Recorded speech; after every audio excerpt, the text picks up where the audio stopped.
through each sentence and we'll see whether it is clear. And then we'll go on to the next. Okay?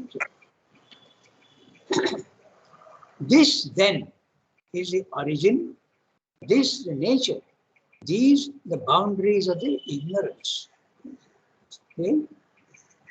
The boundary of the ignorance, if you remember, is the up to the overmind level, and it is beginning from the life, because there is no question of ignorance and knowledge in the inconscient or the subconscious. There is no question.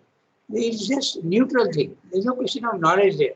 So it starts at the life level, the ignorance, and goes right up to the overmind level.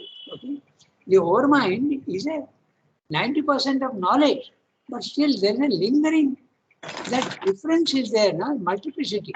And when you say multiplicity, then it's a sign of ignorance. Okay? So that is why overmind is the origin of the ignorance. The supermind, the potential for multiplicity is there, but it is not ignorance at all. Okay? So, this then is the origin, this the nature, these the boundaries of the ignorance.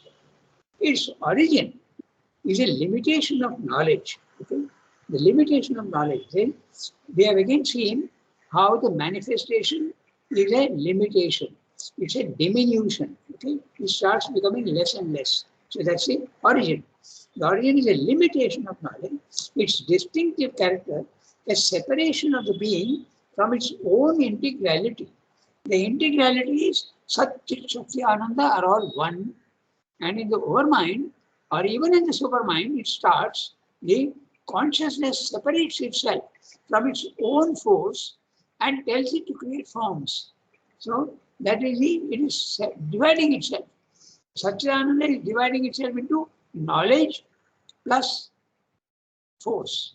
And telling force, you start creating. Okay? So this is the origin. From its own integrality. Integrality would be in the supermind, where Satchit, Shakti, Ananda are all one. Okay? And its entire reality. Entire reality. It's not that the reality is not there in the overmind. It is there, but it's not entire. Okay?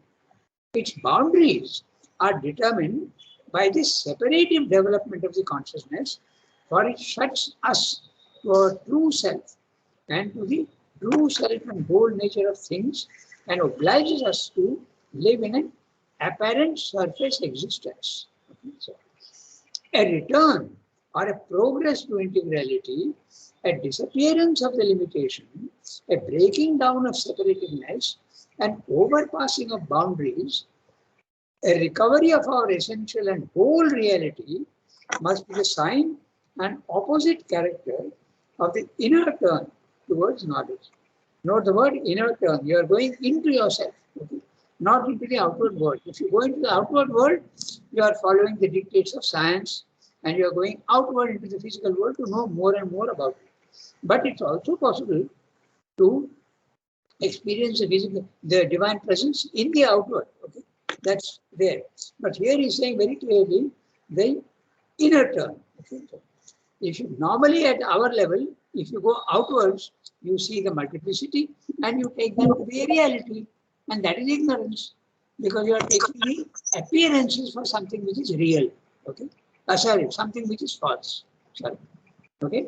So there must be a replacement of a limited and separative by an essential and integral consciousness identified with the original truth and the whole truth of self and existence. He is repeating twice.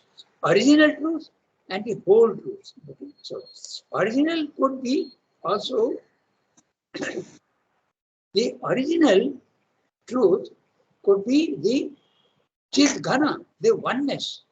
But the whole truth would include also the multiplicity. Okay? That's why he's repeating twice. The original truth and the whole truth of self and existence. The original truth would be limited to the, as I said, Chit Ghana. Okay? So that is the concentrated, the transcendental consciousness. But it's not the whole.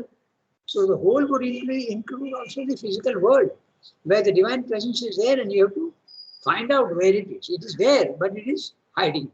So, whole truth and integral truth. See how accurate the language is. The language. There must be a replacement of a limited and separative by so limited is the diminution and separative is constantly the multiplicity. You take all the separateness as a fact. By an essential and integral consciousness identified with the original truth and the whole truth of self and existence. So truth of self is in the upper hemisphere and existence includes even the lower hemisphere. Very clear, the language. The integral knowledge is something that is already there in the integral reality. It's not that you have to develop it. It's already there in the universal planes of consciousness, objectively, outside yourself. It is already there. All you have to do is to attain to it.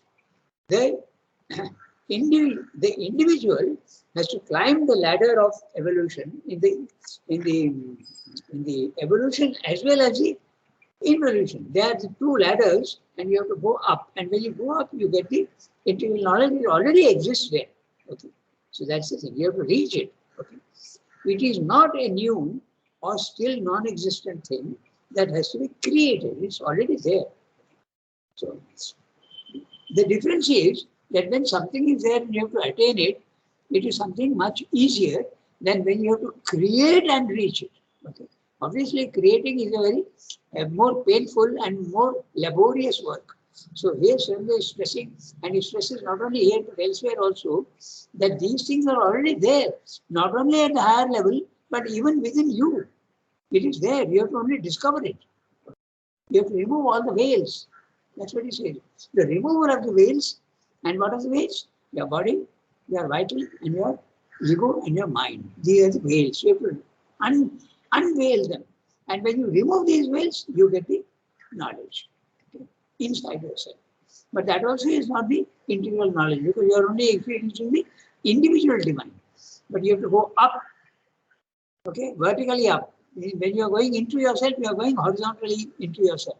But you have to go up also. The inward knowledge will give you love and devotion, and the vertical climb will give you knowledge, peace, okay, liberation. So both have to be done. One, you need knowledge as well as love and devotion. You need both. So the integral knowledge is something that is already there in the integral reality. It is not a new or still non-existent thing that has to be created, acquired, learned, invented. Now this is very interesting because science exactly is doing this. It acquires, it learns and invents also. It is inventing all the instruments for knowing the reality in the physical world or built up by the mind. It must rather be discovered or uncovered. Okay? So discovery is one, but also there is another way of uncovering. And what is the process of uncovering? Yoga. Okay? And there are many yogas. So you can uncover in many ways. You can uncover through Jnana Yoga, you can uncover through Bhakti Yoga, Karma Yoga, okay, Integral Yoga, and you can also, there are so many Kriya Yogas and this and that. There are so many. You can invent 100 ways of approaching the divine. Okay. It is a truth that is self-revealed to a spiritual endeavor. The truth is there, it needs only to be discovered. For it is there veiled in our deeper and greater self. The deeper and greater self is a psychic being as well as a self. It is the very stuff of our own spiritual consciousness, and it is by awaking to it, even in our surface self, that we have to possess it. The Mayavadins and the Buddhists are not possessing it. They are escaping from the body-mind life, and they are very satisfied with the peace and calm that they get. But Srivastava is saying, you have to go, even in our surface self. The surface self is your body-mind life. So even when your soul is in your body-mind life, okay, that means you are seeing the physical world, but you are not now seeing it as divided. You are seeing the oneness. That's an integral self-knowledge. It integrates the higher and the lower. That is Srivastava's speciality. There is an integral self-knowledge that we have to recover, and because the world self also is our self, an integral world knowledge. In other words, Srivastava's idea of perfection is transcendental knowledge, the divine in himself without the world knowledge, without the transcendent and the individual, and also the individual knowledge within yourself, without the other two. But Sri Aurobindo wants all the three together. Normally, when any of these one you have, it is so satisfying that you don't worry about the others. They are usually experienced separately. But here Sri Aurobindo is saying, integral knowledge of the divine, you must have all the three. Okay? The divine in himself, which he calls transcendental. The divine in the physical world, which is also called pantheism. And those who experience pantheism, they think that that's nature is God. Okay? But that's not entirely true. There are so many other things also. So all the three he wants. And knowledge that can be learned or constructed by the mind exists and has its value. This is scientific knowledge. But that is not what is meant when we speak of the knowledge and the ignorance. So the knowledge is the, today I was reading in the Thoughts and Aphorisms, and the first section is Jnana. Okay? He says that knowledge has got two aspects, knowledge and wisdom. Okay? He says knowledge is acquired by reason. It goes outwards and it acquires knowledge, it needs to be acquired. But reason is that which gives you knowledge of the physical world. But wisdom is that which gives you the knowledge of the subtle. Okay? And it goes beyond reason. So that's what he is now very clearly making a difference between knowledge and wisdom. Okay? Knowledge is half truth and wisdom is the whole truth. Okay? So now we read the next one. Okay? An integral spiritual consciousness. So, Archana ji, if you are ready, you can read. Yes, sir.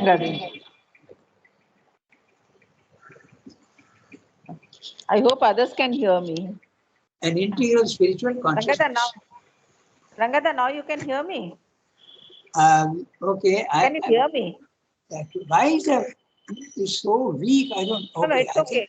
Others can hear me. I'm wondering if my yes, we can hear you very clearly. Yes, we okay, can hear you. Very clearly. Okay. An integral spiritual consciousness carries in it a knowledge of all the terms of being. It links the highest to the lowest through all the mediating terms and achieves an indivisible whole. At the highest summit of things, it opens to the reality, ineffable because superconstant to all, but its own self-awareness of the absolute. At the lowest end of our being, it perceives the inconscience from which our evolution begins, but at the same time, it is aware of the one and the all, self-involved in those depths. It unveils the secret consciousness in the inconscience. Interpretative, revelatory, moving between these two extremes, its vision discovers the manifestation of the one in the many, the identity of the infinite in the disparity of things finite, the presence of the timeless eternal in eternal time. It is this seeing that illumines for it the meaning of the universe. This consciousness does not abolish the universe. It takes it up and transforms it by giving to it its hidden significance. It does not abolish the individual existence. It transforms the individual being and nature by revealing to them their true significance and enabling them to overcome their separateness from the divine reality and the divine nature. Yeah. Okay, so he is explaining further. And what an integral spiritual consciousness is. An integral spiritual consciousness, not the word spiritual. Okay? So first of all, it goes to level 2, and then it goes to level 3, it becomes integral. Okay? So these three levels are there very clearly. Okay? An integral spiritual consciousness carries in it the knowledge of all the terms of being. Which are all the terms of being? Level 1, level 2, level 3. Okay? And also at level 2, there are so many different aspects of the divine. Saguna, Nirguna, okay? The passive Brahman, the active Brahman, all these different aspects. Okay? In the comprehending consciousness, in the apprehending consciousness, all the other terms of our being. Okay? It links the highest to the lowest through all the mediating terms and achieves an indivisible whole. Which are the median terms? The highest is the supermind, or even you can go even beyond the supermind. It goes to the Satchidananda, okay, and to the lowest, which is the inconscience, okay, through all the mediating terms. The mediating terms are Satchidananda, supermind, mind, life, body. These are the mediating terms. So, if I said Satchidananda because Satchidananda is the higher terms, okay, and the lowest is the body, mind, life. Now these are the mediating terms, the different planes of consciousness. Srimadu describes them as 7 planes of consciousness. So if you leave out the highest and the lowest, you still have 5 mediating terms in Srimadu's system. In the other systems, you can have even more. Okay? So it's a question of how you are dividing this whole entire existence, the planes of consciousness, how you are dividing them. That's all. Okay? So mediating terms. In the middle, achieves an indivisible goal. At the highest summit of things, it opens to the reality ineffable. You can't speak about it. You can't put it into language. You can only see it and understand it. But you can't express it. Because superconscious to all but its own self-awareness. Note all the medium terms are all only halfway houses. Okay? So only the consciousness can rise up to and realize. So you have the consciousness is you can call it, the consciousness itself is going to up and down the ladder. Okay, so it is like the consciousness can know it, but not your mind, your vital, and your body. These can't know. Okay? It's a consciousness in the body, in the vital, in the mind that climbs up and becomes the spiritual Purusha. Then it becomes the spiritual Purusha, and then finally it becomes the supramental Purusha. Purusha is the consciousness, taking different stances on the ladder. Okay? Of the absolute. Okay? Its own self-awareness is the consciousness that can realize, not the lower terms. At the lowest end of our being, it perceives the inconscience. Very clearly, he is saying that the lowest is the inconscience. So what would be the highest? The superconscious. Okay? But what the superconscious is, we can't say because it is ineffable. Okay? You can't express it. Okay? It perceives the inconscience from which our evolution begins. But at the same time, it is aware of the one and the all self involved in these depths. So you can see that the one and the all, okay, the one and the all, the multiplicity as well as the unity is self involved in those depths. It is there all inherently embedded in it, okay? Like the seed in the tree. It unveils the secret consciousness in the inconscience. It unveils, okay? This truth unveils itself. Interpretative, revelatory, moving between these 2 extremes, its vision discovers the manifestation of the one in the many, the identity of the infinite in the disparity of things finite, the presence of the timeless eternal in eternal time. It is this seeing that illumines for it the meaning of the universe. So we'll go step by step.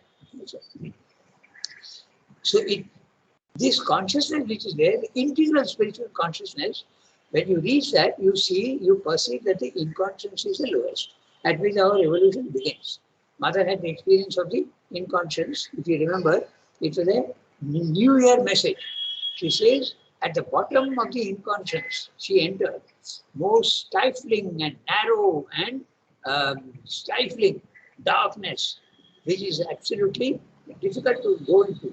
She was thrown into the new consciousness, vibrating with the seeds of a new world. That was her experience. So, of the inconscious. She was thrown from the inconscious right up to the superconscious. Okay? Vibrating with the seeds of a new world. So, you can see that the image of the snake eating its own tail, okay? It's not a vertical thing which is going up and down and they are separate. Okay? They are connected. That's the symbol of the snake which is eating its own tail. Okay, so there is a connection, and that experience mother had of the connection. Okay, so At the lowest end of our being, it perceives the inconscience from which our evolution begins. But at the same time, it is aware of the one and the all.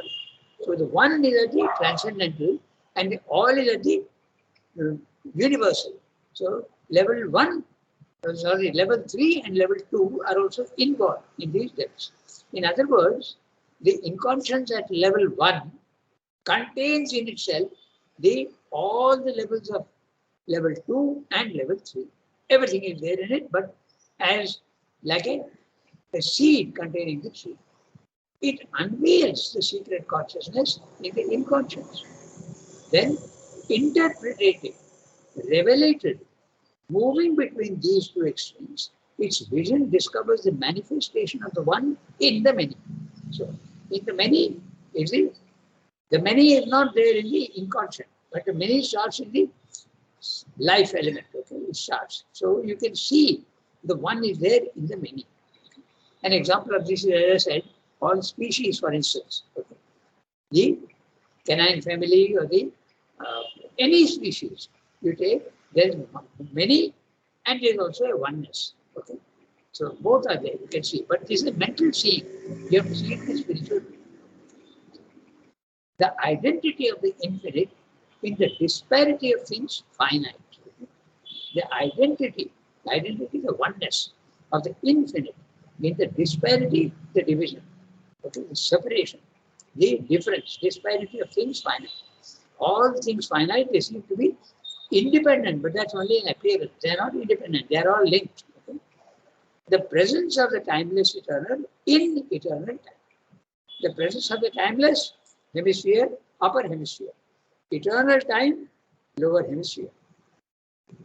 It is the seeing that illumines for it the meaning of the universe. So when you see that, you understand why the universe is created at all. Something which the human mind can never understand, okay?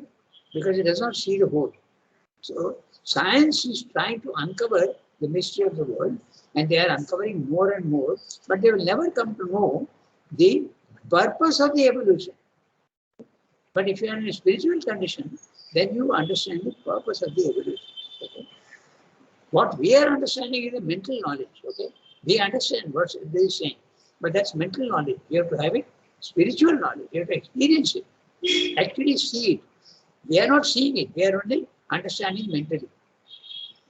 This consciousness does not abolish the universe. Some people do. The Buddhists are doing that, and the Mayavadis are also doing that. But this consciousness does not abolish. You don't need to. It takes it up and transforms it by giving to it its hidden significance. This is what Srila wants you to do. Don't get stuck at the level 2, but go on to level 3, where you will see the meaning of everything. Even the suffering and the evil and the error which is there at the lower end, that also has got a purpose, so that you understand the hidden significance of all this. It does not abolish the individual existence. The many don't get abolished. Okay? It transforms the individual being and nature by revealing to them their true significance and enabling them to overcome their separateness from the divine reality and the divine nature. So, when you reach the highest level, you understand why there is in the physical world these suffering, error, falsehood, evil. Why it is there. You understand everything perfectly well. It does not cancel them, but it transforms them. You start seeing in differently. So that's what it's saying. So, if you want, we will just summarize this, what we read just now. Okay? This total spiritual consciousness has a knowledge of all the elements of existence, from the highest to the lowest. In Srila system, it is 7 planes. Okay? It links the 2 extreme poles and with the aid of the other intermediate principles. Okay? At the highest level is a superconscious, which is ineffable to us, cannot understand by the mind, cannot be put into language, because only itself can know itself. Okay? The consciousness can only know itself. Others, mental and vital, can never know. Okay? At the lowest is the inconscience, from which the evolution commences. But the integral spiritual knowledge sees the one and the all. The one is the transcendent and the all is the universal. Level 2. Self-involved in that tenebrous inconscient, the dark inconscient. The evolution is nothing but the unveiling and revealing of the involved secret super conscience. This total knowledge moves between the two extreme poles and reveals and interprets. Okay? So, and what is interpreting? The one in the many, the one infinite in all the many finites, the timeless in time, okay? The status and the dynamism, the passive Brahman and the active Brahman. All you, it includes everything. It is this involvement of the spirit in matter that gives meaning and purpose to the universe. Otherwise, the universe seems to be a useless and a meaningless creation. And who was created also we don't know. That's what science is. That's you. Leads you to the philosophy of existentialism. You can't understand why it is there, and you have to just quietly accept it. That's it. Existentialist philosophy. The Supreme does not abolish the universe. It takes it up and transforms it and gives meaning and purpose to existence in the world. Neither does it abolish the individual. The others want to abolish the individual. Okay? The others means the Buddhists and the Mayavadis. Okay? It transforms him into a universal being by ridding it of ego, desire, and attachment and raising it to perfection. It enables the limited ego-bound individual to become the infinite vast divine. This is what he said in the paragraph. Okay. Now we have got about 13 minutes left, so we can go to the next one. Okay, so an integral knowledge. So first he has spoken about the consciousness. Now he is speaking about the integral knowledge. Okay. And let us see what it says in the next paragraph. Maybe power. Okay, I don't know. We'll see. Okay, so let's read. Who has the text? Who can read? An integral knowledge. Somebody has to read. Shall I read? Okay, Seema, you can read. Thank you, brother. Go ahead. An integral knowledge presupposes an integral reality. First, it is the power of a truth consciousness, which is itself the consciousness of the reality. But our idea and sense of reality vary with our status and movement of consciousness, its sight, its stress, its intake of things. That sight or stress can be intensive and exclusive or extensive, inclusive and comprehensive. It is quite possible. And it is in its own field a valid movement for our thought and for a very high line of spiritual achievement to affirm the existence of the ineffable absolute, to emphasize its sole reality and to negate and abolish for ourselves, to expunge from our idea and sense of reality the individual being and the cosmic creation. The reality of the individual is Brahman, the absolute. The reality of the cosmos is Brahman, the absolute. The individual is a phenomenon, a temporal appearance in the cosmos. The cosmos itself is a phenomenon, a larger and more complex temporal appearance. The two terms, knowledge and ignorance, belong only to this appearance. In order to reach an absolute superconsciousness, both have to be transcended. Ego consciousness and cosmic consciousness are extinguished in that supreme transcendence, and there remains only the absolute. For the absolute Brahman exists only in its own identity and is beyond all other knowledge. There, the very idea of the knower and the known, and therefore of the knowledge in which they meet and become one, disappears, is transcended and loses its validity, so that to mind and speech, the absolute Brahman must remain always unattainable. In opposition to the view we have put forward, or incompletion of it. The view of the ignorance itself as only either a limited or an involved action of the divine knowledge, limited in the partly conscient, involved in the inconscient. We might say from this other end of the scale of things that knowledge itself is only a higher ignorance, since it stops short of the absolute reality which is self-evident to itself but to mind unknowable. This absolutism corresponds to a truth of thought and to a truth of supreme experience in the spiritual consciousness. But by itself, it is not the whole of spiritual thought, complete and comprehensive, and it does not exhaust the possibilities of the supreme spiritual experience. He is going to explain to you the 3 levels. Okay, keep them in 3 levels in your mind, and then you will understand what he's saying. Level 1 is our ignorance. Level 2 is the spiritual planes of consciousness, and level 3 is the supermind. Even level 2 of the spiritual planes of consciousness does not give you the entire truth. For the entire truth, you have to go to level 3, the supermind. Okay? So that's what he's saying. We have about 9 minutes. We'll try and go through. Okay? But if you keep in mind the 3 levels, it becomes easy to understand. Okay?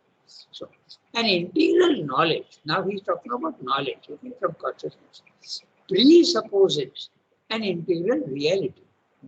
You have to start from an integral knowledge means you have to take from an integral reality, the highest and the lowest included, okay, not excluded, like many are doing. Okay. All the religions also, they exclude the lower from the divine consciousness. They say it belongs to the devil, it belongs to the that which is not the divine. Okay. Divine and undivine. But in philosophy, everything is divine in a graded manner. Okay. It's the opposite 2 poles of the same reality. An integral knowledge presupposes an integral reality. Okay. Reality is there outside ourselves, and our knowledge comes to know the reality. For it is the power of a truth consciousness. Now, when he uses the word truth consciousness, be 100% sure that he is talking about the supramental. He doesn't use the word supramental very much, and even if he uses it, sometimes it is used in a different sense. But when he says truth consciousness, he is always referring to the 3rd level. Okay? And also the word gnosis, Gnosis. Keep that in mind. Then things become very clear. Okay? Otherwise, you get confused. What is truth consciousness? Okay? So you know, which is itself a consciousness of the reality. But our idea and sense of reality vary, goes on changing with our status and movement of consciousness. Its sight, its stress, its intake of things, that sight or stress can be intensive, exclusive or extensive, inclusive and comprehensive. We have to interpret all these words, okay? Then it has to become clear.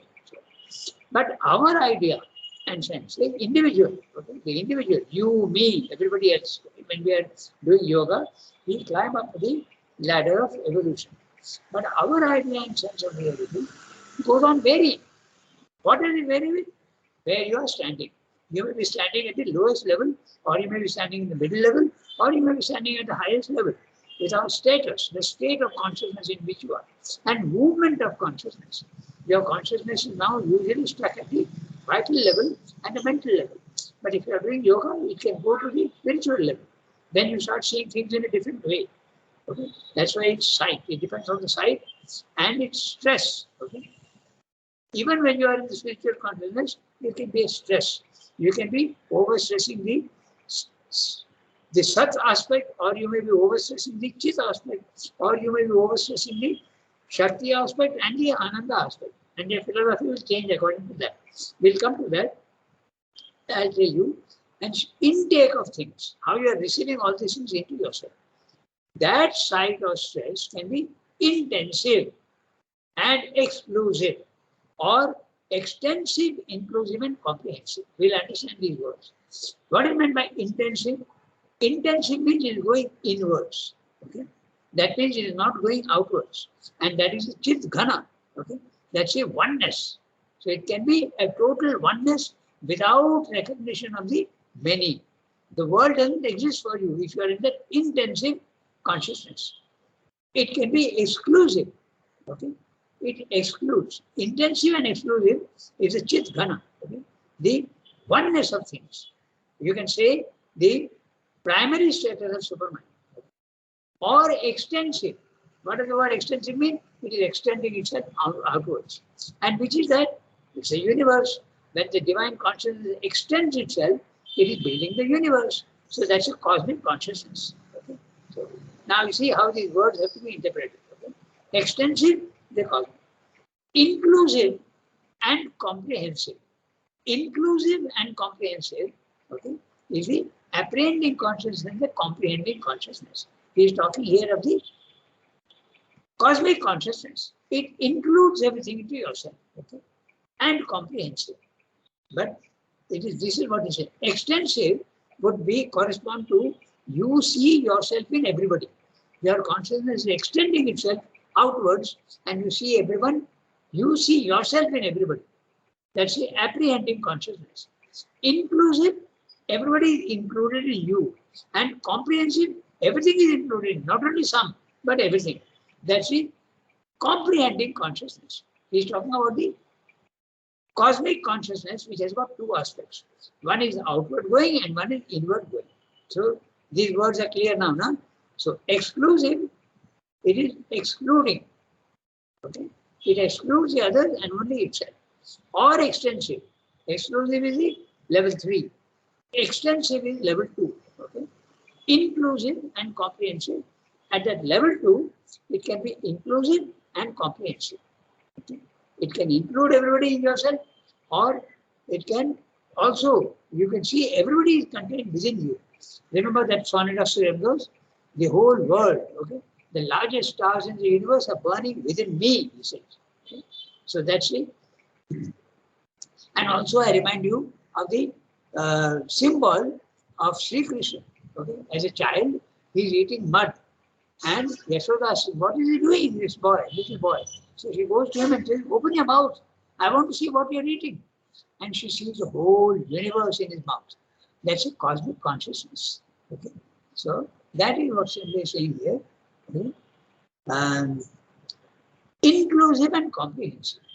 It includes the whole world and comprehensive. It is quite possible. I'm going to the next sentence. It is quite possible, and it is in its own field a valid movement for our thought and for a very high line of spiritual achievement to affirm the existence of the ineffable absolute, the highest level, the oneness, to emphasize its sole reality and to negate and abolish for ourselves, to expunge from our idea and the sense of reality, the individual being and the cosmic creation. So the Buddhists are doing exactly that. Instead of saying it is valid in a certain way. They are excluding the many and they are also excluding the cosmos.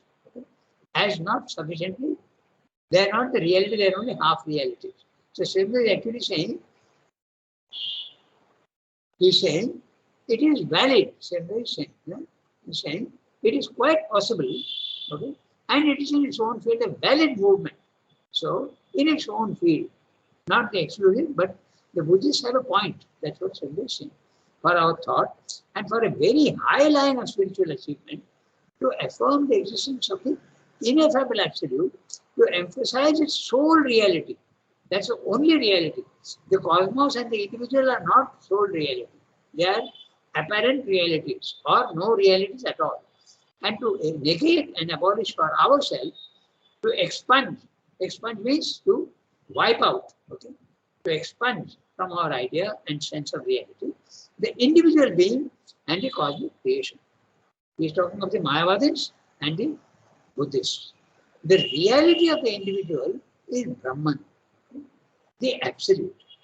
The reality of the cosmos is Brahman, the absolute. The individual is a phenomenon. It's a phenomenon. That means a temporal appearance in the cosmos. A phenomenon is something that starts as an event and ends as an event. The absolute Brahman has no starting point and no ending point. But everything in the universe has a starting point and an ending point.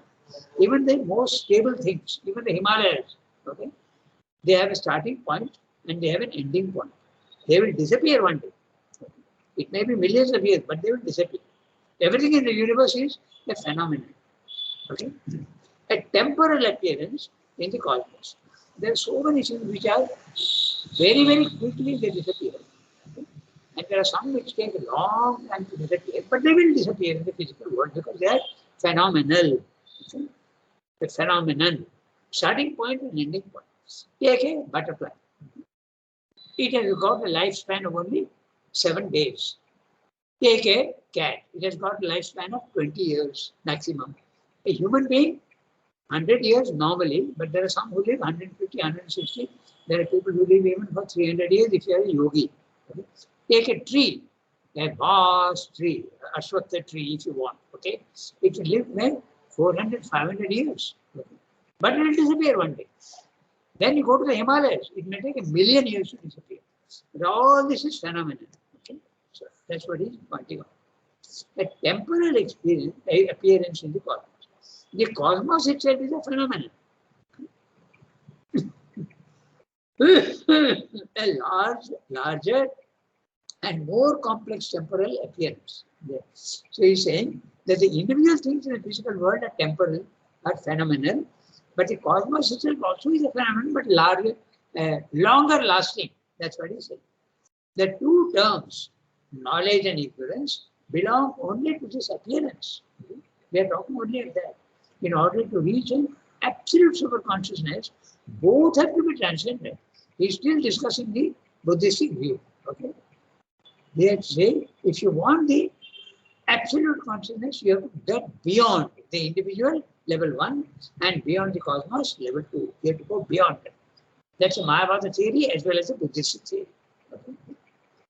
And that supreme transcendence, and there remains only the absolute, level 3. Okay?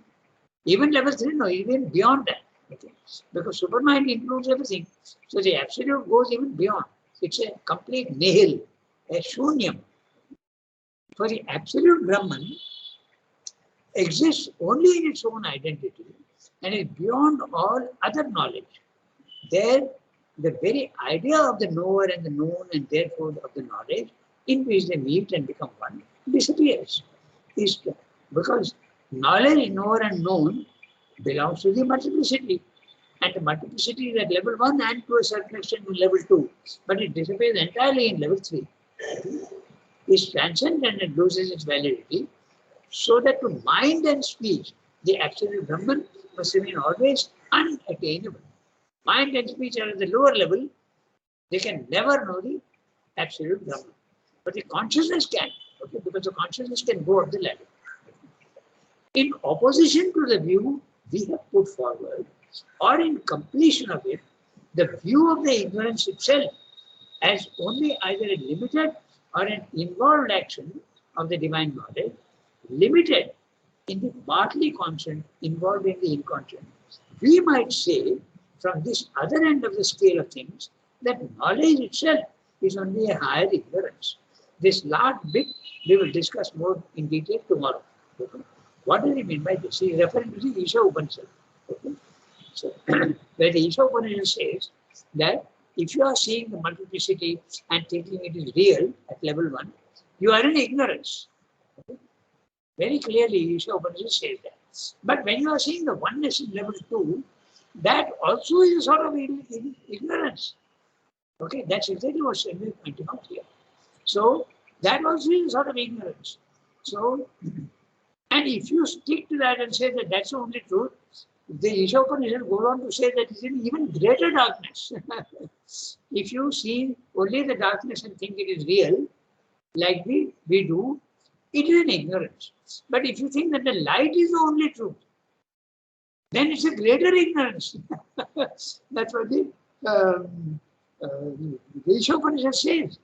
So you go to the third level, then you see that both the views are wrong. Okay? Level 2 view is wrong, and level 1 is also wrong. Both are real. Okay? That's what he pointed out. But we have gone far beyond our time today. So we will stop here, and this little bit in opposition to the view. From there, we will discuss it tomorrow. in opposition to the view we have put forward. What we have put forward, everything is a Brahman. So that's what is being discussed here. These last 5-6 lines, we will discuss it tomorrow. We have gone beyond our time. Okay. So, Suki, make a note. Okay. Yes, I'll make a note. Okay. Good over everybody. Today is Darshan Day. So, Shilpa is in Pondicherry. Then who is Yasmin is in Bombay. Archana ji is in Pondicherry. Okay. Have a nice darshan. Others can Thank you, have a Dada. darshan in your own consciousness. Same to you, Dada. Good over everybody. Have a nice day. Okay.